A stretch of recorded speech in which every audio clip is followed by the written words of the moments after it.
CBD is a booming industry with stores popping up all over Wisconsin. CBD comes from the cannabis plant but doesn't contain THC and won't get you high.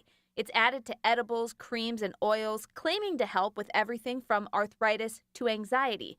But if you look closely, most of the labels have a disclaimer: the products aren't evaluated by the FDA. In fact, there's very little oversight of CBD. And while some products are tested by a third-party lab, many are not. Right now, there's no testing requirements at all for CBD products. Leah Schaefer, the COO of Nascent, a cannabis testing lab licensed in the state of California, says that means there's a lot of bad CBD on the market. CBS 58 Investigates decided to put CBD to the test. Hi, good, how are you? We went to stores in Milwaukee and Waukesha counties. Can I try one of the CBD froggies? And bought 20 different CBD items, popcorn, candies, oils, and packed them up and sent them to Nascent to be analyzed. I feel extremely confident in the results. But just to make sure we were getting a complete picture, we bought the products a second time and had them tested at another lab, Wisconsin Hemp Scientific in Waukesha County. Well, these results are pretty similar. The two labs matched up pretty well, and here's what we found out.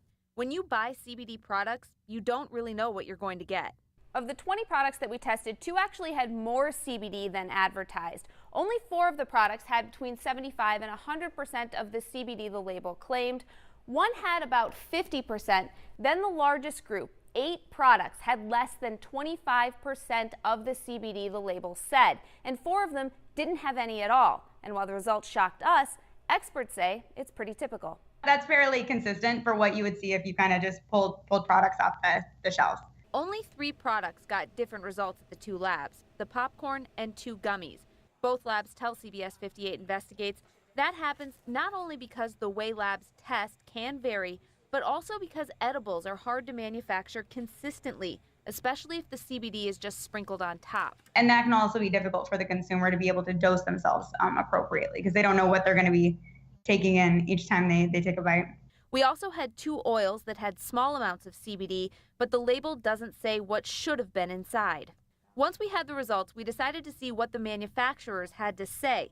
There was no CBD detected in the sangria. It was made by Michael McGee, owner of Hemp Cafe. He tells CBS 58 Investigates that he added CBD that is third-party tested to the drink. Do you test any of the individual products that you produce, or just the oil that you add to them? All our products are tested, just like the drink you had, and I just showed you 99%. The isolate we use is 99.9% third-party tested out of Colorado. But you didn't actually test the sangria itself. We wouldn't have to because our products are tested. Maya Mays is a co-owner of Hemp Cafe. She and McGee stand by their sangria. My reaction to it is that honestly, the only way that I can see it is really like sabotage.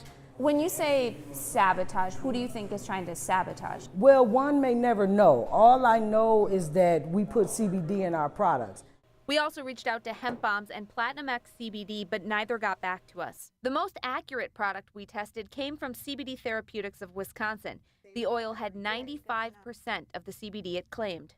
I wasn't all that surprised, but it was very refreshing to hear. The owners of the company tell us they regularly third-party test their products. You want a lab result on the CBD itself, and then you want a batched lab result on the products that you're looking at. Cartwright says she's disappointed that so many other products we tested didn't contain much CBD at all. And it makes the industry seem shaky. It makes it seem like it's a sham, like we're selling snake oil. But it comes back to that lack of oversight. Right now, anyone can make and sell products claiming they're infused with CBD. They're able to do like in-house formulations, or they're able to do whatever. And right now, like I said, with CBD specifically, there's very little licensure required. There's very little oversight.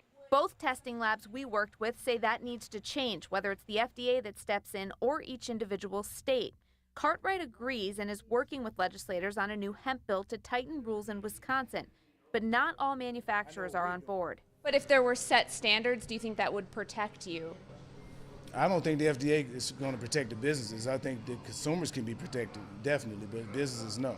Experts say right now it's up to consumers to make sure products are third-party tested and that sellers are knowledgeable.